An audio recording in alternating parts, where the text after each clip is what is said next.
Señor les bendiga, hermanos. Hoy nos tocó el privilegio de traer la palabra. Mire, le pido que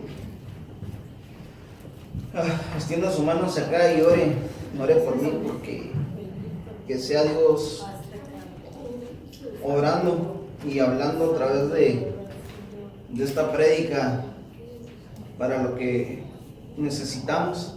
Sé que cada uno de los que venimos aquí venimos buscando una palabra, una guianza, una enseñanza, algo que nos afirme y nos ayude, ¿no? Entonces hay que pedirle a Dios que nos use, hermano, más que nada. Amén. Bendito Dios, Señor, en este momento. Yo vengo delante de ti, Señor. Primero que nada, pidiéndote, Señor, misericordia para mí, para mis hermanos, Señor, bendito. Que nos ayude, Señor, a seguir adelante en estos tiempos tan difíciles, Señor, que todo está en contra del cristiano y del cristianismo, Señor. Hay tantas trampas, Señor, en las que podemos caer, Señor, en las que podemos entretenernos, bendito Dios, Señor. Yo te pido que nos ayudes a cada uno de mis hermanos, Señor. Hemos empezado un año, bendito Dios, y van pasando los años y pareciera, Señor, que no alcanzamos aquello a lo que tú nos has llamado. Yo te pido, Señor, que este año nos ayudes, Señor, a abrir nuestra mente, nuestro corazón y entender el propósito al que tú nos has llamado, bendito Dios. Yo te pido así mismo por mis hermanos, Señor, aquellos que vengan cansados, Padre bendito, que vengan fatigados, Padre, que tú tomes sus cargas, bendito Dios, y los hagas descansar en ti, Señor.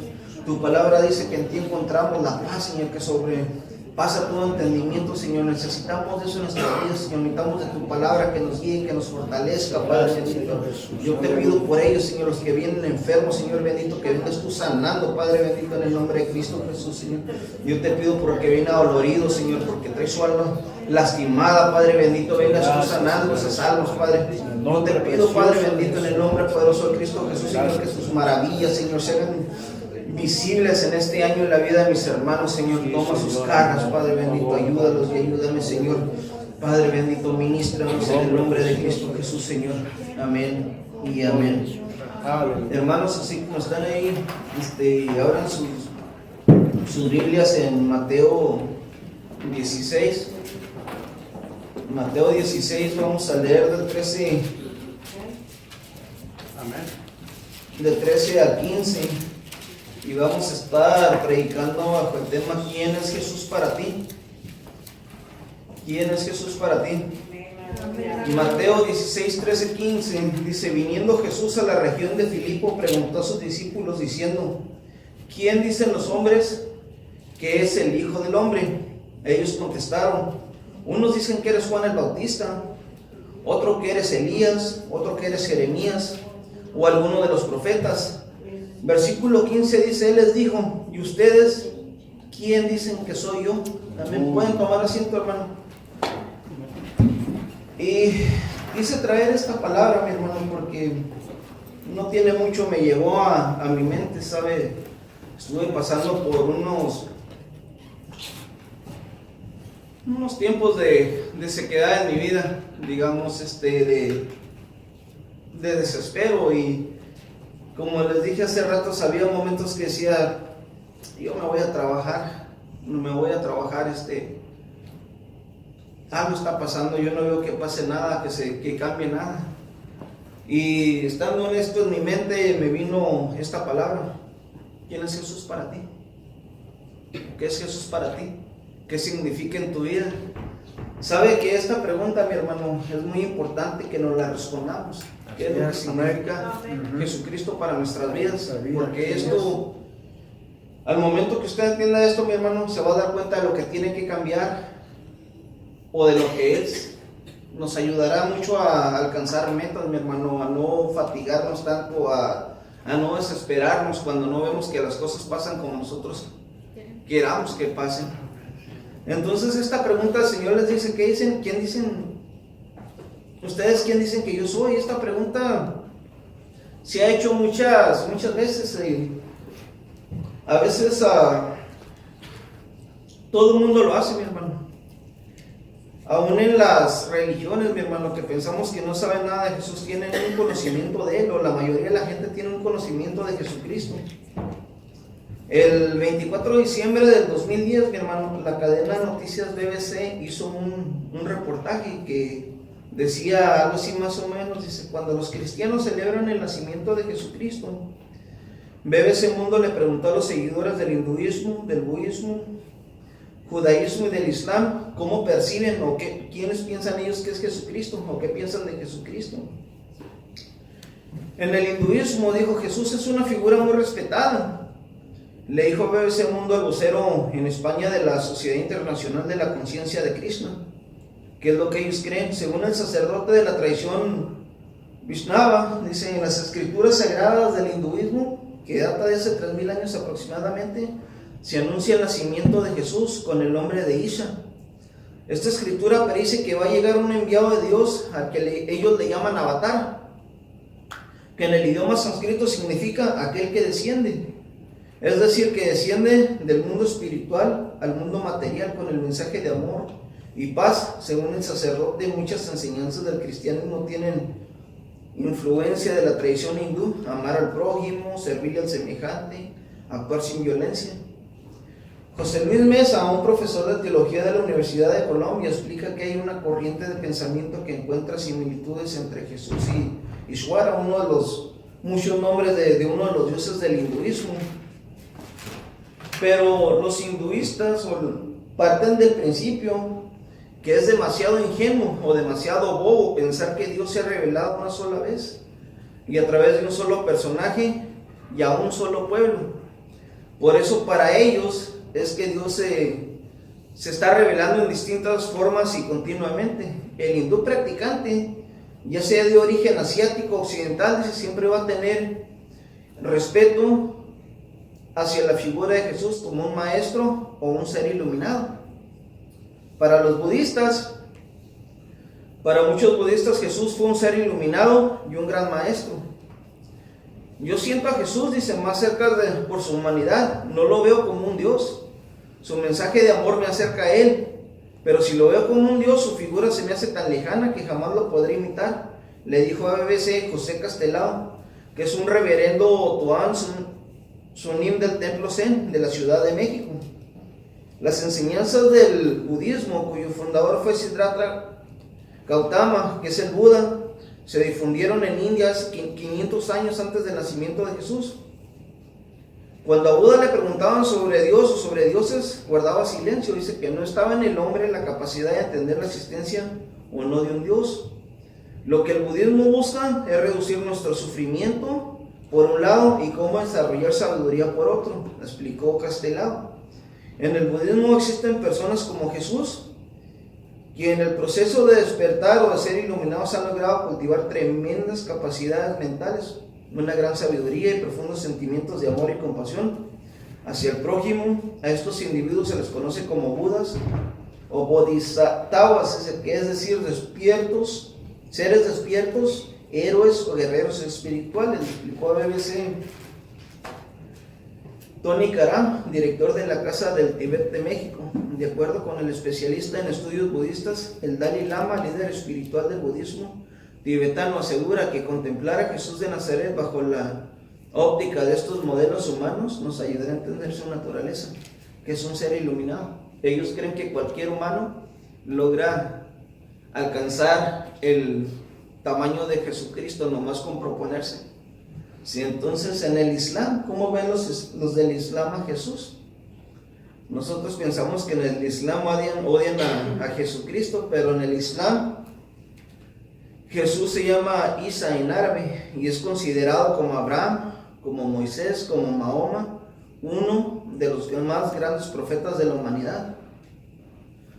Jesús, la paz esté con él, dice, fue el hijo de María y no de Dios. Lo enfatizó a BBC Muhammad Ali Ibrahim Bokai, supervisor general de la Asociación de la Liga Mundial Musulmana, desde Caracas, Venezuela. Creemos que Jesús, dice, fue un siervo de Dios, al igual creemos que su madre fue una santa sierva de Dios, pero ninguno de los dos, dice, son socios de Dios en la administración del universo, aseguró.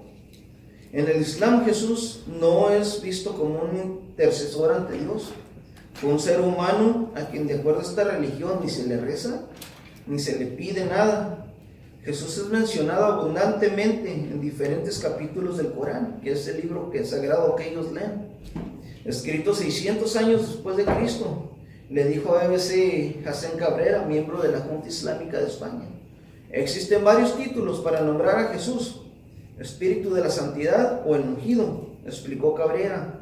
En el Corán se reconoce la habilidad de Jesús para hacer milagros, al igual que el nacimiento virginal de parte de María.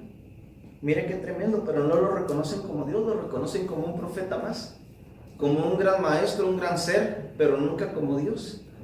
Y le reconocen los milagros y reconocen que nació de una virgen. Está escrito en el libro que ellos leen. En el judaísmo, para los judíos, dice, Jesús no fue un profeta. El último profeta en la tradición judía vivió cientos de años antes de Jesús. La tradición judía subraya que Jesús nació, vivió y murió como judío. En la visión monoteísta judía de un solo Dios, es imposible que una persona sea sinónimo de Dios. Jesús es percibido como un maestro y un rabino. Le dijo a BBC Mundo Marcelo Bolakov, presidente de la Asamblea Rabínica Latinoamericana, lo que plantea una diferencia entre el judaísmo y el cristianismo tiene que ver no con la figura de Jesús en el sentido histórico. Óigalo bien, ellos lo saben, que Jesucristo fue un ser histórico. Dice, pero que difiere, sino con el Jesús como Mesías. Dice, compartimos la idea de Jesús, pero diferimos en la idea de Cristo. Señaló el rabino, en el judaísmo Jesús no es considerado el Mesías porque las expectativas que plantaban los profetas para la llegada del Mesías no se vieron realizados, según lo explicó a BBC Gustavo Krasny, vocero de la congregación Kol Seraí Israel de Panamá. Lo que sabemos del Jesús histórico es relativamente poco, indicó el rabino. Es difícil de precisar lo que dijo o lo que hizo el Jesús histórico. Si tomamos relatos de las enseñanzas, coinciden con lo que habían manifestado algunos de los fariseos más prominentes de su tiempo.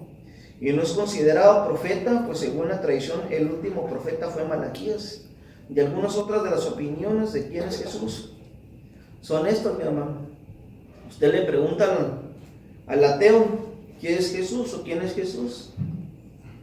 Y le van a decir que es un invento de los hombres, una fábula, una historia para mentes débiles.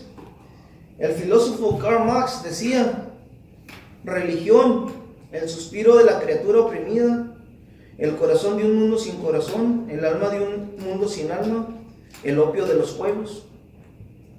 Decía que la religión o creer en Jesús era solamente un placebo para la mente, para no sentirse tan oprimido, para tener una esperanza. Esas son las opiniones de esta gente. Unos los ven como un gran maestro, otros los ven como un ser iluminado, un ser excepcional, y otros lo ven como un cuento para gente sin esperanza. Muchos los ven de esa manera. Mire, todo el mundo tiene una opinión de quién es Jesús, mi hermano. En el Nuevo Testamento, un fariseo llamado Nicodemo viene a Jesús de noche, puesto que él era un principal entre los judíos, y si le miraban hablando con Jesús sería una gran controversia en su vida. Y le dice, Rabí, maestro, sabemos que has venido de Dios, porque nadie puede hacer estas señales que tú haces si Dios no está con él. Aún entre los fariseos, mi hermano, había una controversia. Otros decían que era un pecador. Cuando sana el ciego y entra saltando al templo, le preguntan, ¿quién te sanó? Y él les dijo, Jesús me ha sanado. El oír esto de los fariseos, que fue Jesús, le dice, ¿no sabes que este hombre es pecador? Y el que ahora era el ex ciego, contesta y dice, si él es pecador o no, yo no lo sé. Lo único que sé es que yo era ciego y él me sanó. Amén. Amén. Amén. Otros decían que por Belcebú echaba fuera demonios, por lo cual el Señor les da la parábola de la casa dividida. Y les dice, una casa dividida no puede permanecer de pie, sola se destruiría uno a otro. Dice, pero cuando viene el hombre fuerte y ata al otro, dice, y entonces la casa queda limpia, dice. Y todo lo que se hable contra el Padre, todo lo que se hable contra el Hijo, será perdonado en esta tierra. Pero el que blasfeme contra el Espíritu Santo no se le perdonará, ni en este siglo, ni en el venidero. Entonces, mi hermano, en estos versículos dan 3 puntos de vista de algunos personajes del tiempo de Jesús. Para uno ser un maestro, un rabí, un enviado de Dios. Para otro ser un pecador. Decían que había nacido de adulterio. Y al fin otros decían que había sido un enviado de Belcebú, príncipe de los demonios.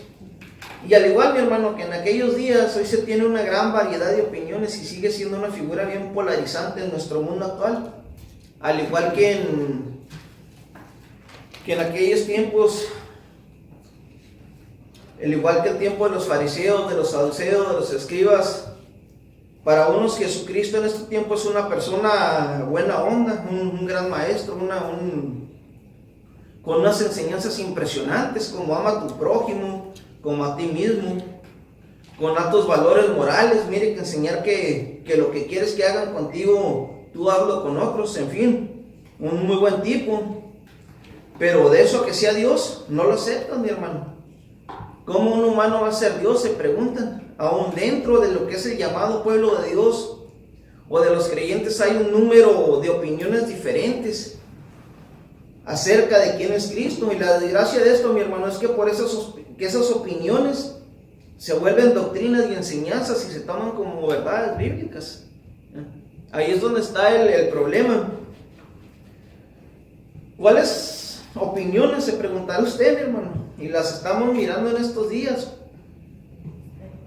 Si Jesús es dueño del oro y de la plata, entonces ustedes deben nadar en prosperidad. Y ustedes no pueden estar pasando necesidad. Si pasan necesidades por su falta de fe. Esa es una opinión donde ven a Jesucristo como el suplidor solamente. Como el ser el que te va a ayudar financieramente, el que te va a sacar del hoyo económico en el que estamos. Es de la única manera que lo miran, lo que se mira en estos días. Y esa es una opinión, mi hermano, que ha cobrado fuerza tremendamente. De tal modo que se está levantando la doctrina de la prosperidad. Se ha levantado la doctrina de la prosperidad de una forma horrible, mi hermano. Y esa doctrina está desbaratando pueblos enteros. Se está acabando con gente que tenía su fe puesta en Dios, que miraba a Dios como un Dios que estaba ahí a pesar de la pobreza, a pesar de la enfermedad, a pesar de la necesidad. Y los han hecho perder su fe. Porque le dicen, si estás pasando necesidad o si estás pasando problemas por tu falta de fe. Es lo primero que le dicen a la gente. Usted lo ha oído predicadores y tal vez le haya tocado la experiencia esa. La mala experiencia, porque las pasa uno. Donde lo acusan a la gente de ser falto de fe, de ser un incrédulo, porque no está nadando en dinero, o no está nadando en billetes, mi hermano. Entonces,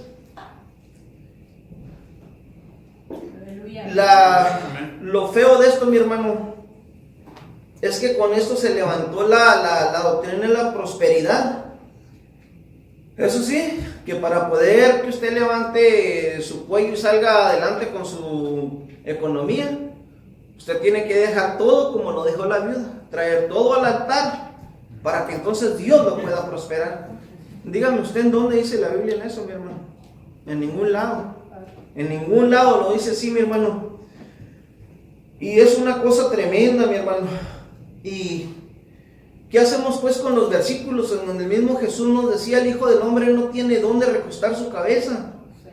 O cuando envía a sus discípulos les dice, no lleven ni bolsa ni alforja, no lleven bolsa de dinero ni alforja, sino está en Lucas 10:1-7, sino que dice, cuando vayan a predicar, dice, vayan de dos en dos, cuando entren en un pueblo, lleguen a una casa y digan, la paz de Dios esté con ustedes, y si le responden, dice, quédense en esa casa y coman lo que les den y estén contentos con eso. Mire, mi hermano, el otro extremo. Déjale, termino acá porque ya me fui. Dice, también nos dice buscar el reino de Dios y su justicia, y lo demás llegará por añadidura. Y el otro extremo es un voto de pobreza, que algunos, como los monjes o las monjas del catolicismo, o algunos creyentes, para lo que todos es malo, han hecho. Porque aún también a base de esa opinión hay cristianos que no pueden levantar la cabeza. Creyentes que no pueden levantar la cabeza, mi hermano. Creyentes para los que todo es malo. Si tienes un carro, es vanidad, es malo. Si buscas tener tu propia casa, es vanidad, es malo. Porque cuando mueras, dice, aquí se va a quedar. Si trabajas para proveer a tu familia, también es malo porque te afanan, hermanos. Necesitamos encontrar un balance o un punto medio en nuestra vida. Leer las Escrituras por lo que las Escrituras dicen y dejar de expresar nuestras opiniones nada más porque al fin son nuestras opiniones. Que usted tenga o que usted no tenga, ni lo hace más espiritual ni menos espiritual. Había cristianos, dice la palabra de Dios, mi hermano, que se vestían de piel de cabra y vivían en cuevas. Y dice la palabra de Dios que el mundo no fue digno de que ellos pisaran esta tierra, mi hermano, por lo grande que ellos eran en su fe, por lo grande que era su fe.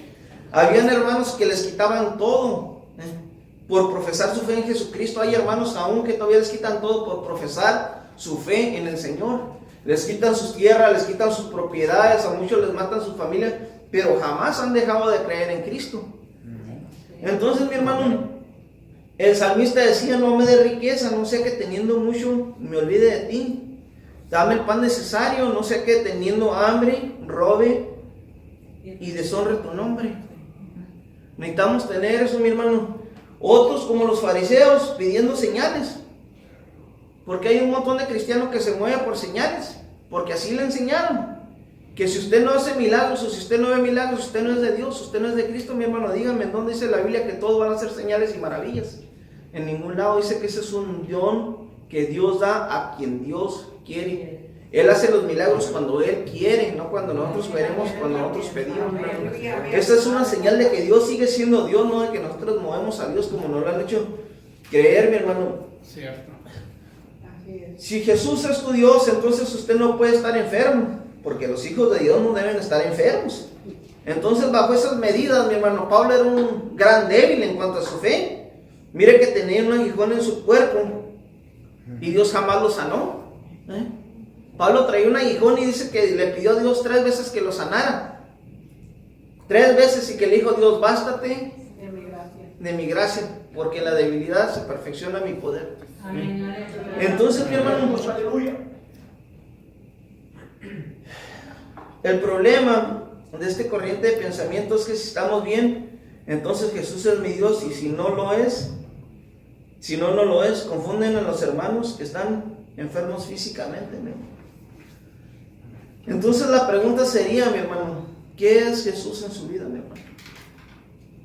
Mediten eso, ¿qué es Jesús en mi vida realmente? Como le digo, muchas veces estamos agarrando estas doctrinas o estos pensamientos porque suenan bonitos, suenan muy espirituales. Sí, ¿a quién no le gustaría estar enfermo y decir, me sano ya en el nombre de Jesús? Y se sana. Sana uno si Dios quiere, si a Dios le place. Entonces, mi hermano, ¿qué es Cristo en su vida? ¿Qué significa Jesús para usted? ¿Es Jesús, mi hermano, su Dios a pesar de las enfermedades? ¿Es Jesús su Dios a pesar de las necesidades, de la tristeza y de los dolores? ¿Sigue siendo su Dios, mi hermano? Pablo decía, sé tener abundancia y sé tener escasez, salud y enfermedad. Por todo y para todo estoy preparado, o sea, por tanto, todo lo puedo en Cristo que me fortalece. Esa es la realidad. Eso es lo que necesitamos tomar en nuestra mente este año, mi hermano. Le digo que ya no nos mueva cualquier viento, cualquier cosa, que no nos haga caer como nos ha hecho caer o nos ha hecho atrasarnos por tantos años. Yo no sé cuántos años tengo usted en el Evangelio, mi hermano. Yo tengo bastantes. Pero parece mentira que iba como el cangrejo, en vez de avanzar iba retrocediendo, o iba de lado. Por no aferrarme a las promesas de Dios. Mire que todos tenemos las promesas de Dios, mi hermano, que Él está ahí para nosotros. El Señor Jesucristo dijo, yo estoy con ustedes hasta el fin del mundo. Hasta el fin del mundo, mi hermano. Entonces, ¿qué vamos a hacer de estas palabras, mi hermano? ¿Qué va a hacer usted de su vida este año? ¿Se va a aferrar a Jesucristo como su Señor y su Salvador a pesar de las pruebas o de las luchas? ¿O va a dejar que las corrientes que están pasando lo lleven y lo hagan caer, mi hermano? Mire que nos vamos a enfrentar a pruebas. Nos vamos a enfrentar, porque ese es el diario vivir del cristiano, levantarse y morir diariamente, dice la palabra, morir a nuestros deseos, morir a todo y aferrarnos a nuestra fe.